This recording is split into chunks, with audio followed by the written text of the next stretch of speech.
But the 2024 Southwestern Athletic Conference, yes, the SWAC, did not disappoint this year. Here's some of the top plays in the SWAC on HBCU Go.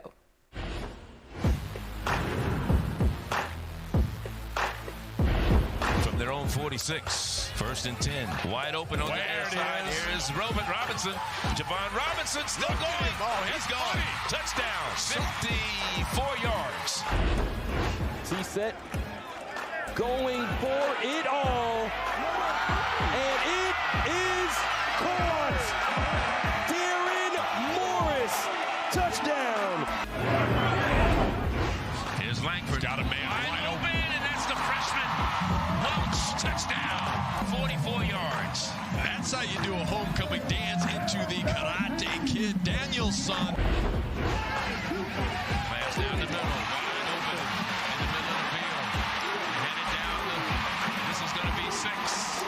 All the way, 71 yards. Rushing now. He's got it. Here goes Terrell, touchdown, Jackson State. Double team working the magic. Williams looking that way. Rembert is the target, and he makes the grab. Touchdown, Mississippi Valley State. Big-time players make big-time plays. Keeping it on the ground. Look at the run right now. Big time Again.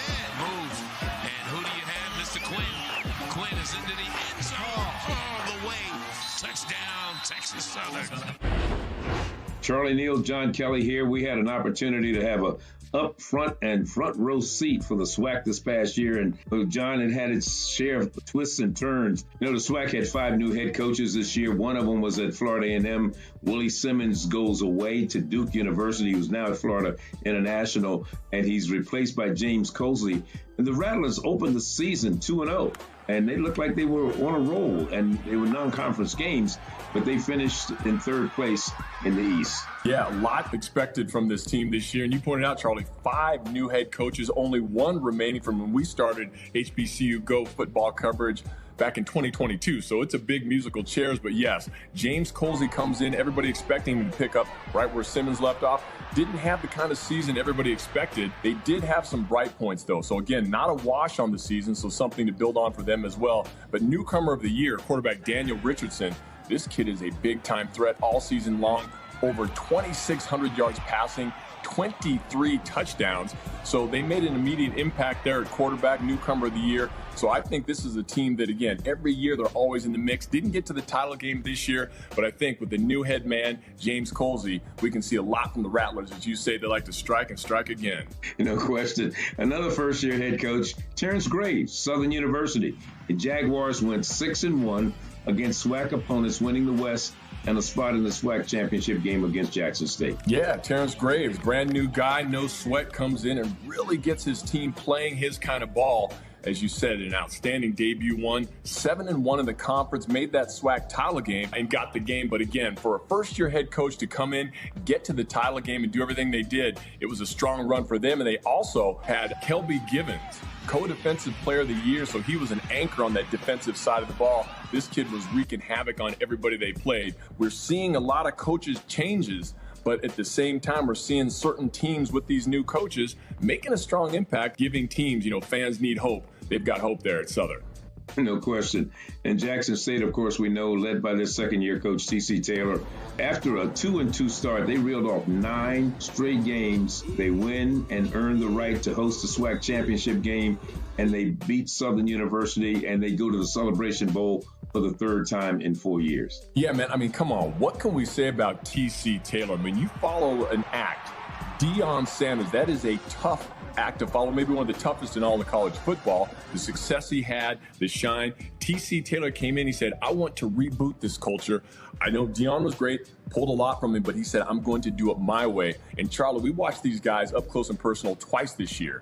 The Tigers, man, they were stacked on both sides of the ball, offense and defense, and they were rolling. A 10-2 record in just his second year as head coach, wins the SWAC title game, and as you mentioned now, more glory can come getting that Celebration Bowl, which Deion Sanders did not win when he was head coach. Overall, John, another exciting season of SWAC football. I enjoyed it. I'm sure you enjoyed it. And I'm sure 2025 promises to generate even more excitement. Always a pleasure rolling next to the legend. And Charlie, I want to give you your flowers, your props. You're already a Black College Football Hall of Fame. The SWAC stepped up this year. Congratulations, brother. You are now officially in the SWAC Hall of Fame. Well deserved. So Charlie Neal, you're cherished.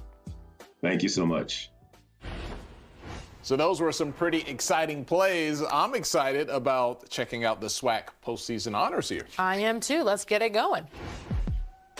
As the only player to rush for over 1,000 yards, Jackson State's Irv Mulligan is the SWAC Offensive Player of the Year. The SWAC had to name 2 players as co-defensive players of the year. Grambling State linebacker Andrew Jones, he led the conference with, just 122 tackles during the season. And Southern defensive end Kelby Givens, well, he was giving out tackles for a loss. He had 26 and a half on the season. And the Coach of the Year in the SWAC is Jackson State's T.C. Taylor, who led the Tigers to the SWAC championship with an 8-0 record in the conference and 10-2 overall. So some great players there, and shout out to T.C. Taylor. Look, Yes. He follows in the footsteps of Deion Sanders, and, last year they didn't make it to the Celebration Bowl, but this year, right back, Jackson State continues to be the dominant school in the SWAC under T.C. Taylor.